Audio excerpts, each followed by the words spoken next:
DPD Partai Demokrat Kabupaten Nganjuk melakukan kunjungan silaturahmi politik ke kantor Dewan Pimpinan Cabang atau DPC Partai Kebangkitan Bangsa atau PKB Kabupaten Nganjuk pada Jumat 17 Mei 2024 sore. Kedatangan Ketua DPD Partai Demokrat Nganjuk Endah Sri Murtini diterima langsung oleh Ketua DPD Partai PKB Nganjuk, Haji Ulum Bastomi beserta jajarannya. Tujuan kedatangan ke kantor DPC PKB Nganjuk untuk menjalin silaturahmi dan komunikasi politik jelang Pilkada 2024. Endah Sri Murtini, Ketua DPC Demokrat Nganjuk menjelaskan, selain bersilaturahmi juga untuk mengembalikan berkas pendaftaran Trihendi Cahyo Saputro sebagai bacabub secara offline dan sekaligus melengkapi berkas-berkas yang belum ada. Pada sore hari ini kami mengembalikan berkas pendaftaran Mas Trihendi di mana dari Partai PKB secara online. Jadi kami ke sini dari Partai Demokrat mengantarkan Mas Trihendi mendaftar secara resmi secara offline karena online sudah kami lakukan sekaligus melengkapi berkas-berkas yang ada. Kami komunikasi secara informal sudah sering karena kebetulan kami satu kantor. Tetapi yang secara formal adalah komunikasi.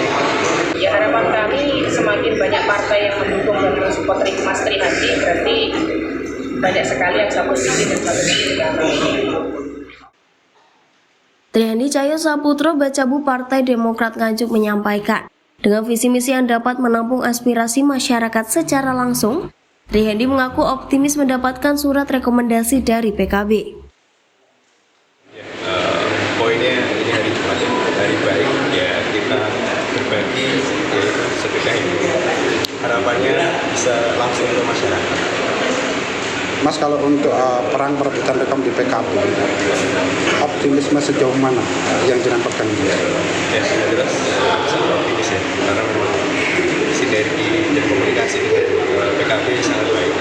Tadi juga saya sampaikan bahwa kami sudah melakukan komunikasi politik, mungkin di tingkat DPD dan juga di tingkat DPD partai. Mas Andi, jika nantinya diusung oleh PKB untuk mendapatkan rekomendasi, akankah naturalisasi? Tentu saya di sini dari Partai Demokrat saya akan berangkat dari itu. Yang pasti kita lakukan adalah turun ke masyarakat. Karena hal itu yang betul-betul diperlukan seorang kepala daerah, bahwa mengetahui langsung apa yang terjadi di masyarakat agar kita bisa membenahi apa yang bisa kita lakukan di pemerintahan. Apakah akan membuka layanan online, Mas? Pasti. Sementara itu, Ketua DPC PKB Kabupaten Nganjuk Ulum Bastomi menyebutkan, peluang Trihendi mendapatkan rekomendasi dari PKB untuk maju menjadi bacabub Nganjuk cukup besar. Dan sejauh ini sudah ada 5 calon yang berkomunikasi untuk mendaftar sebagai bacabub Nganjuk ke PKB. Dengan perang perebutan rekom di PKB, ini kan sudah 4 ketambahan tadi Pak Marhen. Peluang Mas Trihendi sendiri seperti apa? Ya, kalau peluang ini sebenarnya kalau kita hitung-hitung, Mas Trihendi juga punya peluang yang besar ya. Karena memang sejak awal yang berkomunikasi dengan PKB itu Mas Trihendi. Bahkan kemarin sudah mengikuti kegiatan di DPW PKB Jawa Timur. Sejauh ini yang sudah mendaftar siapa saja?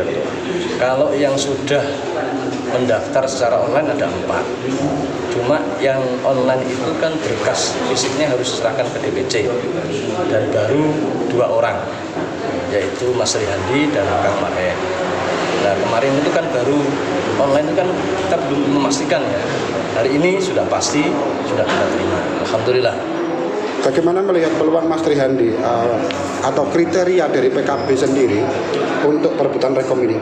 Ya, kalau Mas Trihendi muda, kalau muda itu saya yakin akan berpikir lebih visioner ya.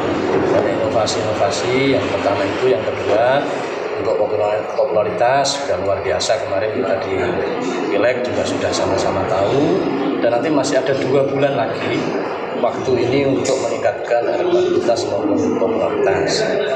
Dan ini sudah diberikan lampu hijau kemarin kepada Mas Trihendi dari Ketua DPW untuk segera meningkatkan kinerjanya dalam rangka meningkatkan popularitas dan elektabilitas. Artinya sesuai ya, Pak Ketua? Apa? Kriteria dari PKB untuk Mas Trihendi? Ya, kita itu kan yang paling penting punya visi membangun Nganjuk. Kalau Mas Trihendi nanti visi misinya kan visi misi nanti sejalan ya, sambil diperbaiki sekaligus nanti untuk menyerap aspirasi ya, nanti kita tugaskan untuk keliling ini dalam rangka menyerap aspirasi kepada masyarakat. Hal-hal apa yang sebenarnya dirasakan oleh masyarakat Nganjuk, inilah yang akan menjadi visi misi seorang kepala daerah. Jadi kalau turun kan tahu problem itulah nanti kita olah menjadi visi misi yang otomatis meningkatkan kesejahteraan masyarakat kabupaten. Selain itu, Partai Demokrat juga sudah melakukan koalisi secara resmi, sinergi dan komunikasi dengan PKB sangat baik. Dari Nganjuk, Riko Purnama melaporkan.